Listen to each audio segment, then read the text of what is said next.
para começarmos, temos aqui uma pequena atividade que é cada um, vocês têm caneta, mas cada um.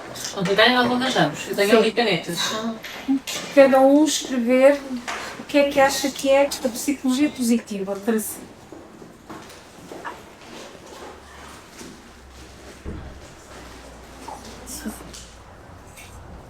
Então, aqui sem identificar ninguém, necessariamente, não é? Só aqui para ouvirmos um bocadinho e partir daquilo que vocês colocaram, que consideram que acham que é a psicologia positiva, não é? Vamos ler aqui algumas das vossas afirmações para refletirmos um bocadinho. Então pronto, eu posso começar aqui por uma que diz: pensar no bem, acreditar que as coisas vão melhorar. É de facto uma ideia comum, diria, associada à psicologia positiva, não é? Esta ideia de psicologia positiva implica pensar no bem, não é? Ou nas coisas boas, eventualmente, e acreditar que as coisas vão melhorar. O que vocês acham? Não obviamente, é necessariamente a pessoa que mas... Eu acho que sempre nessa visão, mas também no saber lidar com as coisas más. Não as evitar, conseguir ser mais resiliente e passar para aqueles processos. Muito obrigada. Tenho aqui algumas respostas que vão aqui muito para esta questão, que é o pensar positivo. Pensamentos e comportamentos positivos. Que o paciente sinta coisas positivas. Explorar o lado positivo. E se calhar podemos ir começando aqui com os clichês, não é? Que é aqui o clichê de que, e nós encontramos muito isso também nas redes sociais, que é, se eu pensar positivo, não é? As coisas vão melhorar. Mas só o pensar positivo sobre determinada situação, não é bem aquilo que eu estava a dizer, que era uma coisa mais, eu distraio, eu penso noutras coisas, mas há pessoas que, e vimos também muitos terapeutas, não é? Que dizem, pense positivo. E que o problema está em não saber pensar positivo. E de facto, aqui este excesso de positividade, se calhar em vez de ter um efeito benéfico, tem aqui um efeito contrário. Sim. Há um bocadinho o processo aí de, não é de relativizar, mas é comparando com outras experiências, não é? O não valorizar tanto pequeninas coisas ou coisas que vamos sendo todos no cotidiano e que muitas vezes assumem assim uma dimensão gigante no nosso dia, no nosso bem-estar, consomem-nos muita energia, não é? E que de facto, quer porque no dia seguinte já conseguimos reavaliar as coisas de outra forma, efetivamente, quer porque às vezes aquilo que parece um problema significativo, com o passar do tempo, não é? Vai-se mostrando que não é tão significativo como era. Quer porque de facto as coisas em perspectiva, não é? De facto, têm aqui outras proporções, muitas vezes, não é? Portanto, isso remete muito para a questão das postas pessoais. É correto pensar desta maneira. Por exemplo, eu tenho um problema de saúde. Eu penso assim, mas há outra pessoa que tem tanto e está pior que eu. É correto pensar, não tenho que me preocupar com isto, está pior que eu. O que é que acham? Antes de tudo, o que é que acham? Às vezes fico às vezes dividida, se é o correto, se tenho que me comparar, se... E não nós compararmos com os outros que estão melhores. Às vezes penso, a pessoa tem dinheiro para viver e penso, há pessoas piores. Por que é que não deixar de receber menos que os outros? Às vezes, não sei, às vezes... Para lá, esta questão da comparação é inevitável, não é? Nós falamos disso, não?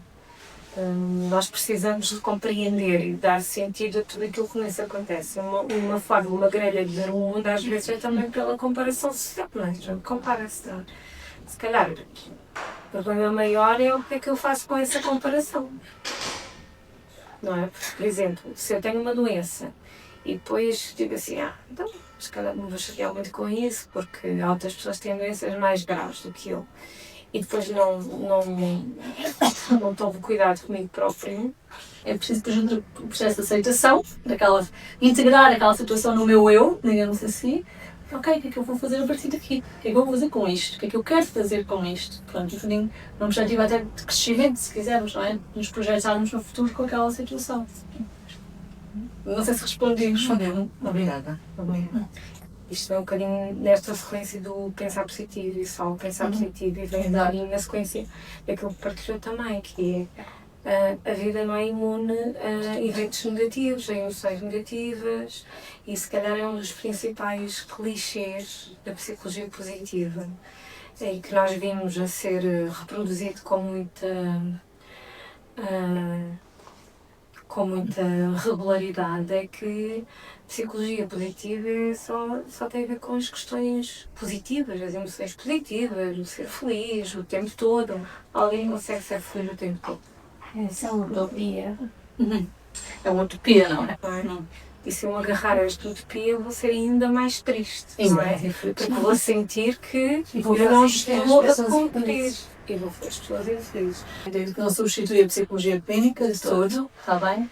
Ela é complementar, não é? À psicologia clínica. E pode ser complementar de diferentes formas.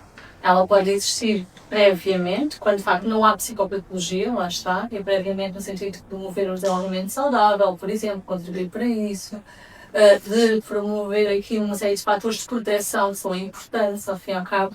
Pensa um bocadinho, acho que eu faço sempre estas analogias porque acho que é mais fácil de percebermos, não é? Nós, a nossa saúde física, normalmente não devemos ir ao médico só quando temos sintomas, efetivamente, não é? Portanto, devemos ir ao médico de vez em quando para fazer análises, exames de rotina e todos nós temos consciência que o nosso comportamento impacta na nossa saúde, não é? De uma forma global. Sabemos que se comermos muito mal, se tivermos maus hábitos de consumo, se dormirmos mal, ainda há pouco falávamos, não é? Se dormirmos mal, se não repousarmos, todos esses fatores sabemos que vão impactar na nossa saúde, não é?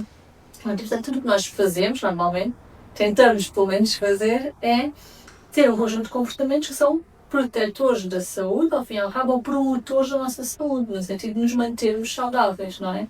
Ou eventualmente até de melhorarmos. Muitas vezes não fazemos isto em relação à nossa saúde mental, não é? E, portanto, quando falamos de psicologia positiva, digamos assim, numa fase prévia à psicologia clínica, é de facto neste sentido, é no sentido de aumentar a dita imunidade psicológica, que referíamos há pouco, para diminuir a nossa suscetibilidade, a nossa vulnerabilidade, está bem? A adoecer, digamos assim, em termos de saúde mental.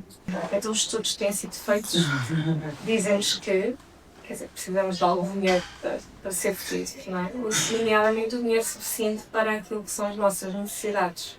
É uma pessoa que não tem nem para comer ou não tem nem para ter uma casa, obviamente que tem ali o seu bem-estar, não é ameaçado. Mas, de facto, não é esse